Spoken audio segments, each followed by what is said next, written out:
Welcome to the Survivor to Thriver show with your happiness expert, Samia Bano. Do you feel stuck, silent, and stressed?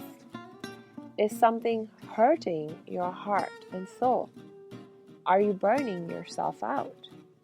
If so, you are in the right place because this is the podcast people from all over the world join in to learn exactly how to stop suffering and start living with inner peace and joy.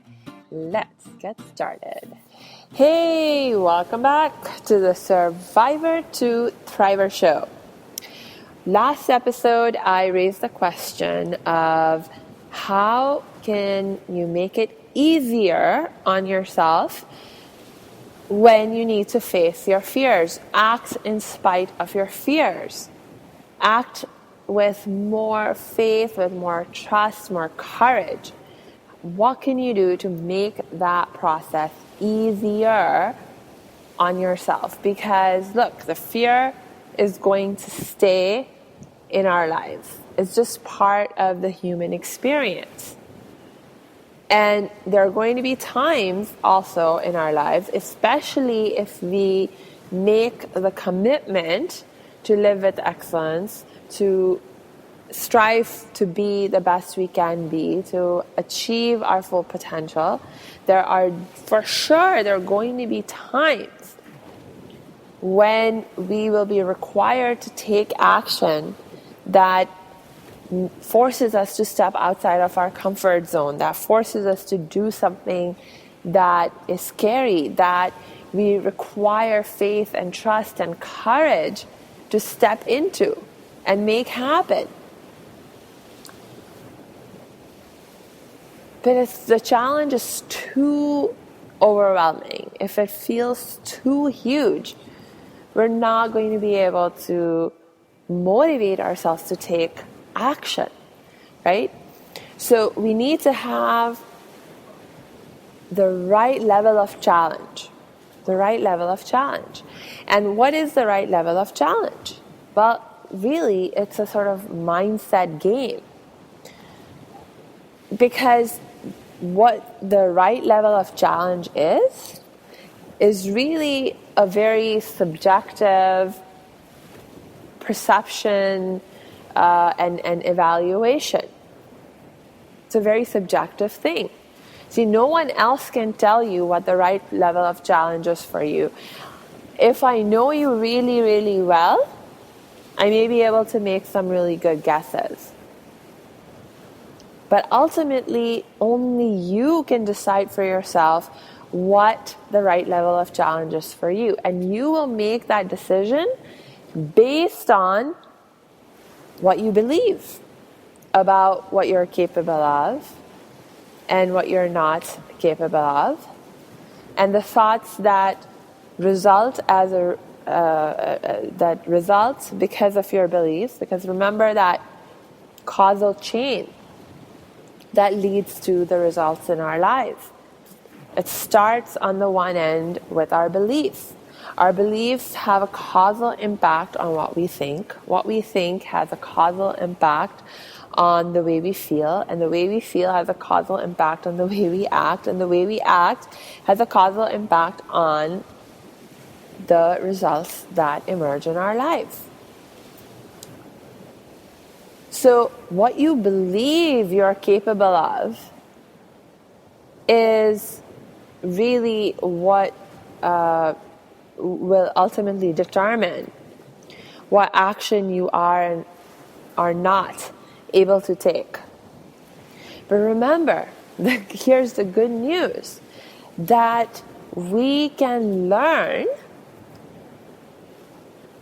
to be in control of our beliefs. We can learn to manage our beliefs. We can choose to let go of beliefs that are not serving us, and we can choose to foster beliefs, ingrain beliefs within us that do serve us. We can do that. It's a skill, and it takes time and practice to acquire that skill, but it can be done.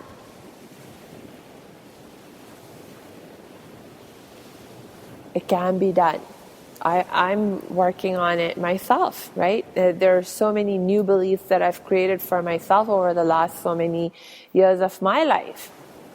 And I'm continuing to engage in that process.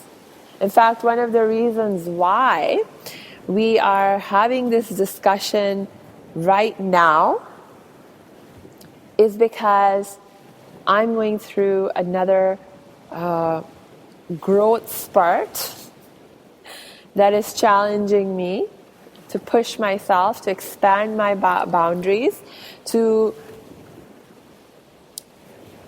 change certain beliefs, or I like to say update certain beliefs that are no longer serving me. Because I want things that, like my heart has shown me visions, given me a mission, a purpose, goals and dreams that are not achievable from where my old thinking kept me. So I need to develop new thinking, more courageous thinking, more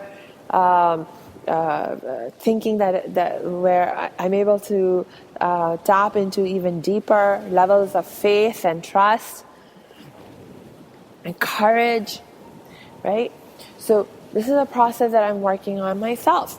And good news for me is that I have the basic skills. I have the right knowledge, and I have the right skills. It's just a matter of implementing them, and I have the right systems.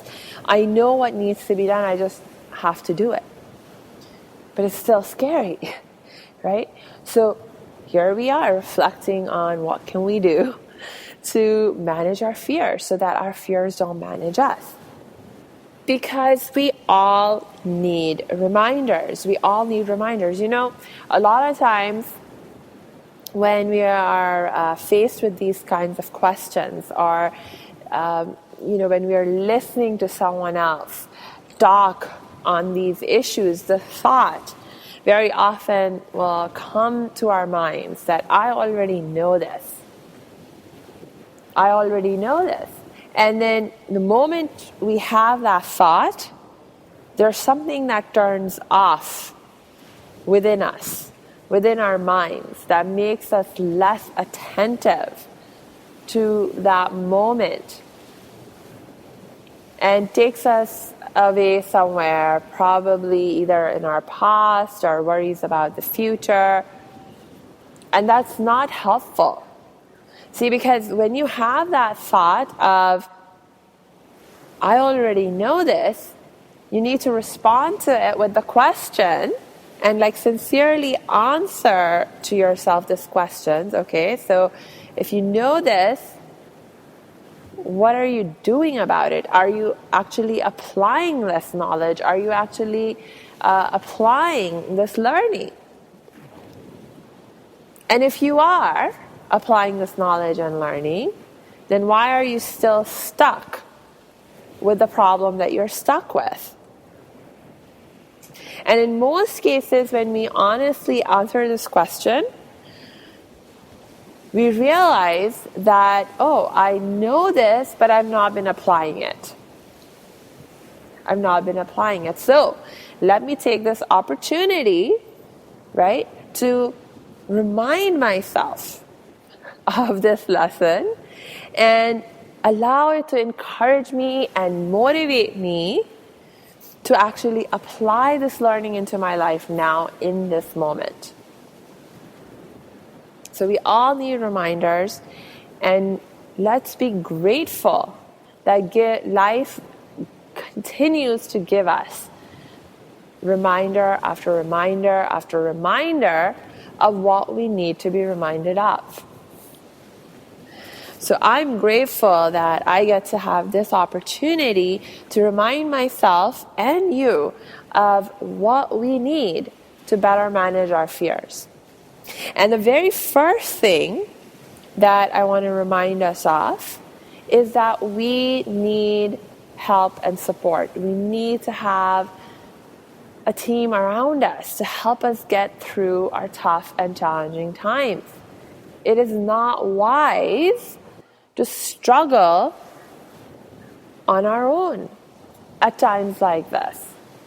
I mean, we can try, but really, when we try to go it alone, we make things a lot harder on ourselves, and it will generally take you a lot longer to resolve whatever challenge or issue, whatever the challenge or issue is. So it'll feel harder and it'll take longer, and you may not even get the kind of quality results that you really desire.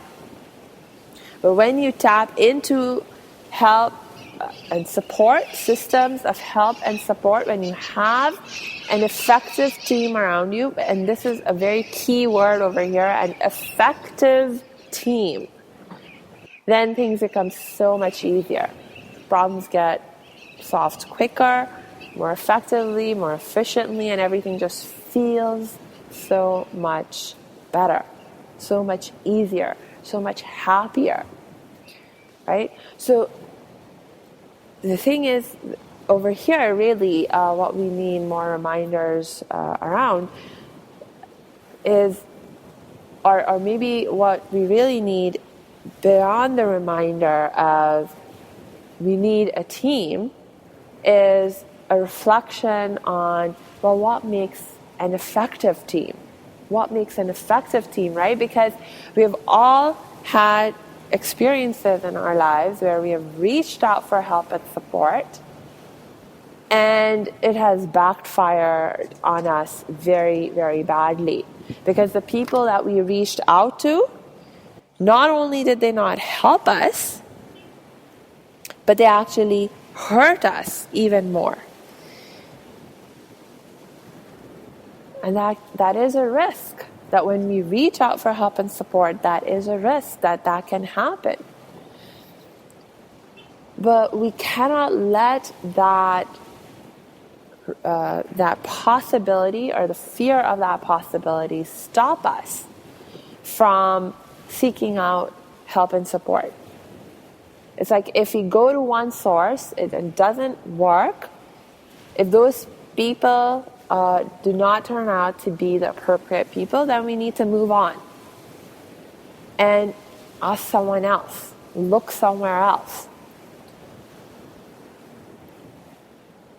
So think about that. And next episode, I'm actually going to reflect with you on, well, what are some things that allow a team or someone to act as an effective support team for us, or be an effective part of a support team for us. What are some of those characteristics? And in the meanwhile, if you find yourself struggling with this, please don't continue to struggle with it on your own. Reach out for help and support. And you know I'm one person that you can reach out to. Just go to my website at www.academyofthriving.com. Click on the Contact Us page and you'll see how we can connect. So until next time, I wish you lots of peace and joy.